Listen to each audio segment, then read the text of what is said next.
Howdy y'all, it is Cody from the Keepers of Nerddom, and today we got a new email about Keyforge Prophetic Visions and the pledge being open and ready to go. Let's check it out a little bit and talk through just kind of what this looks like. I'm not gonna lie, I'm pretty excited about it because I did some quick run through of it, and wow, the goal was reached in 34 minutes and 48 seconds.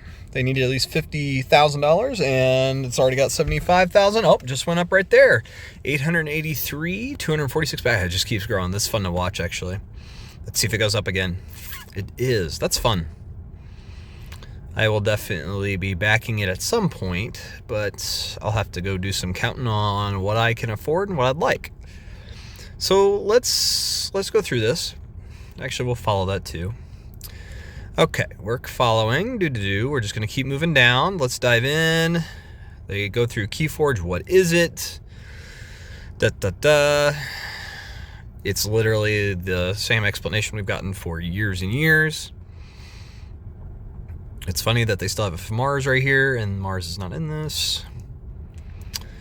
All right, so let's see what we got here. It's been played by hundreds of thousands of players all over the world. It's good. And this is going well, which is great. It's the 9th Keyforge set, Prophetic Visions is. Tons of new cards and new game mechanics, and we're going to talk a little bit about that. Ghost Galaxy is now the publisher of Keyforge. Acquired them in 2022. Pretty awesome. They've done well. So let's see what we got here. Prophetic Visions. Again, really cool. Looks good. Looks good. Okay, we're not going to read that. That's pointless. All right, 9th official set for Keyforge. 200 new cards, and we get one previewed right here. Lithomancy Artifact. Action, reveal the top card of your deck. If the revealed card belongs to the active house, discard it and gain 2 amber. That's cool. It's helpful. Very useful. Beware the powers of all new prophecy cards, and we'll talk about those in a moment, and it's a lot cooler than I thought it would be. The ongoing schism betwixt Sanctum and Redemption. I love it.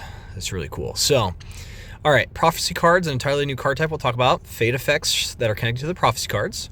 200 new cards for the, and this is the set list, Dis, Logos, Sanctum, Saurian, Shadows, Star Alliance, and Untamed Houses. So I'm a big fan of Logos, of Sanctum, Star Alliance. Those are going to be my 3 that I'm really looking for in this set. There's no Mars, sadly. But yeah, definitely trying to stay away from, for me personally, Shadows, Untamed, and then sometimes Saurians, but they're also pretty good too. But it says, beware the rebellious House Redemption has been spotted usurping House Sanctum in select packs. So your pack may very well just have House Redemption in place of Sanctum. Really, really cool. All right, so you can back some of these different things. Well, let's get to the prophecy cards. So, all right. Yeah, let's just see it. They're in every deck you open, and it's puzzles and unexpected challenges for your opponent. They create conditions that influence your opponent's gameplay. So we get expect the unexpected. After your opponent shuffles their discard pile into their deck during their turn, fulfill expect the unexpected. We can't see, the cards will tell. But we do get a little preview here. You attach any card with a fate effect face down to your prophecy card, and in this case, Ensign Clark. He's a 3-power minion that does double enhancement, but his fate effect is destroy a friendly artifact, which would go to your opponent, like they'd have to destroy an artifact. So if the prophecy is fulfilled, your opponent must resolve the fate effect. So you actually determine the fate effect that's coming into play. So let's just read through it. Let's take a closer look at how prophecy cards and fate effects will work. Every Prophetic Visions deck will come with 2 double-sided prophecy cards, for a total of 4 different prophecy cards per deck. Prophecy cards are their own card type. I didn't realize this, that every deck's coming with them, and not just coming with 1, but 4 prophecy cards per deck. So, because we'll see right here, they are front and back, which is kind of wild, okay? We'll look at these here in a moment, but let's go back up here. Prophecy cards, their own card type, are never shuffled into the deck and are never in play. They are simply either inactive or active. At the start of the game, you set aside your prophecy cards in an inactive state. So we've seen expect the unexpected. Let's go to see the other side as well here, and we'll go to that other card in a moment. All right, so it is treat each action as your last. After your opponent plays 2 or more action cards during their turn, they resolve each fate effect under treat each action as your last. Interesting. The cards will tell. We'll read it here in a second. So it's going to take me a second here. All right. Forge ahead with confidence. After your opponent forges a key during their turn, they resolve each fate effect under forge ahead with confidence. And it says lower that you only have 1 fate. The cards will tell. Each time your opponent draws a card, place a prophecy counter on this card. If there are 10 or more prophecy counters on this card, they will tell. They resolve each fate effect under the cards will tell. Cool. During step 3 of your turn, where you play, discard, and use cards, you may choose one of your inactive prophecy cards, flip it to the side of your choice, and make it active by moving it near the center of your play area where your opponent can easily read it. So there's only can ever be 2 prophecies active at the same time. At the same time, you must choose 1 card from your hand and place it face down under the prophecy you just made active. In this way, over the course of 2 or more turns, you can have up to 2 active prophecies at a time, each with exactly 1 of your face down cards beneath it. So it sounds like you're only going to ever have 1 underneath that unless something breaks that rule.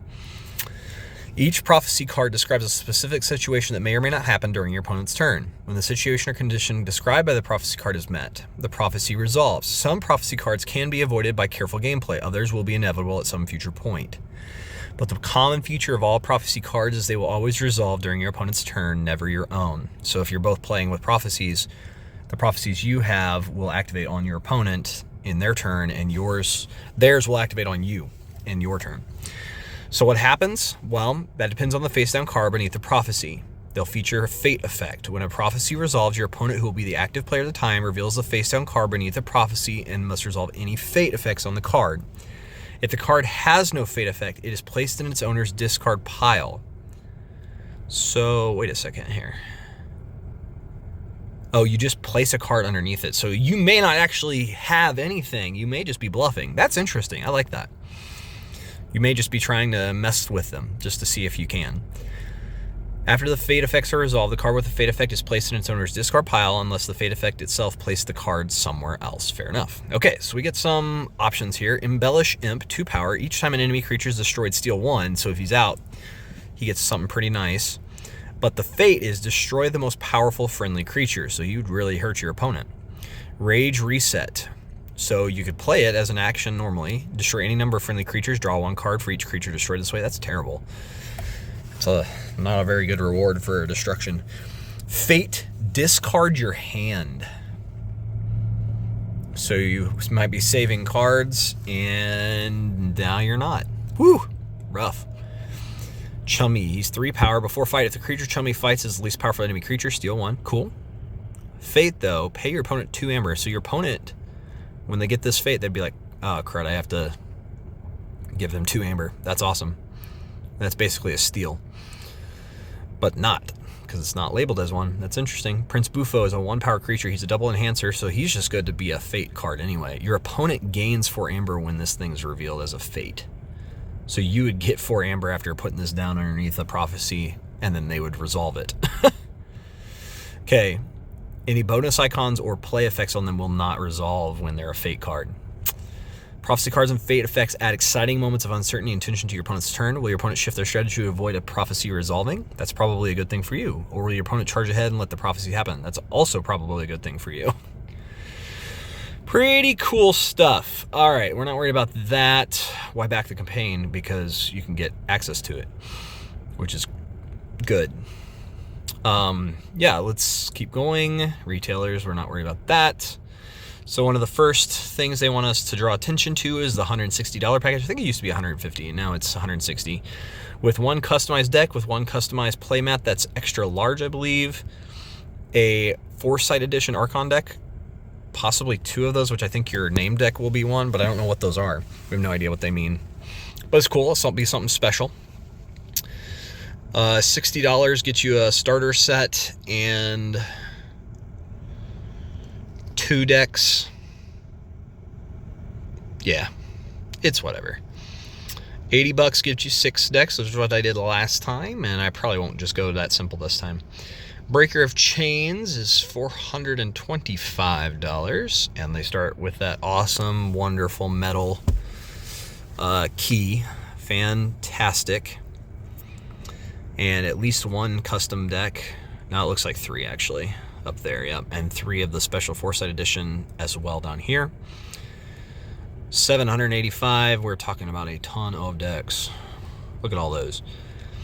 And then 1500, all the decks you could ever want forever. 2000 was already sold out, and you could have become a part of a future card, which is pretty cool. And there was only 10 of those available, and they sold out within minutes of this thing showing up.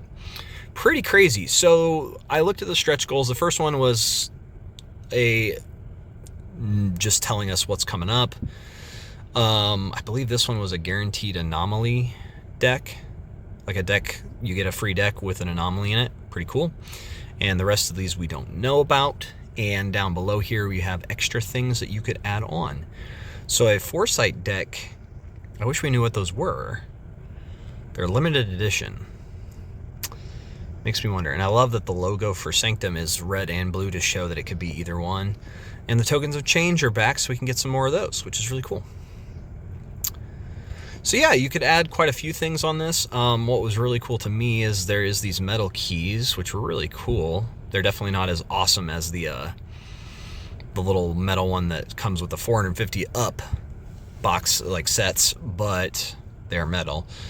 These are still really cool. So yeah, and you could also buy the collector set where you just have all the cards from each set. Kind of cool, but meh.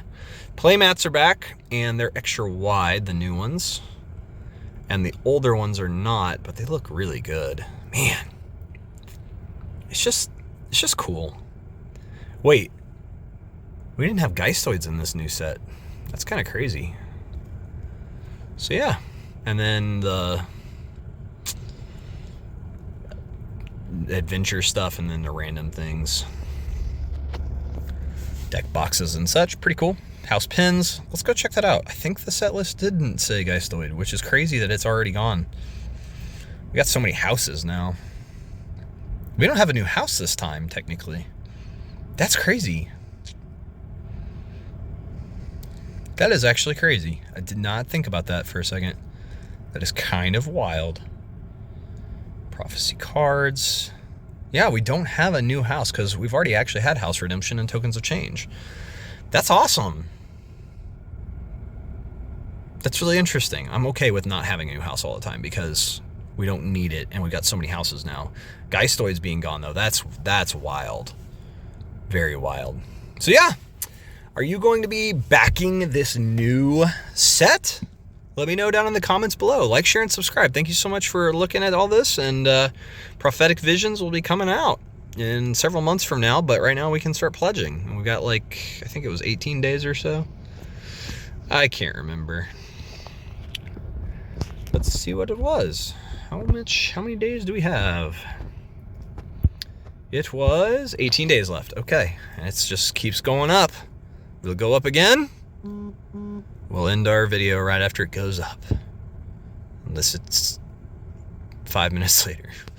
No, we'll end it pretty quick here. I'm just curious if it will. 686. Come on, somebody pledge. But it's good to see Keyforge is still going and still doing well. I think we're just going to go ahead and end it here. Like, share, and subscribe. Thank you so much for hanging out. Let me know if you're going to be buying some of Prophetic Visions. Take care, y'all. Bye.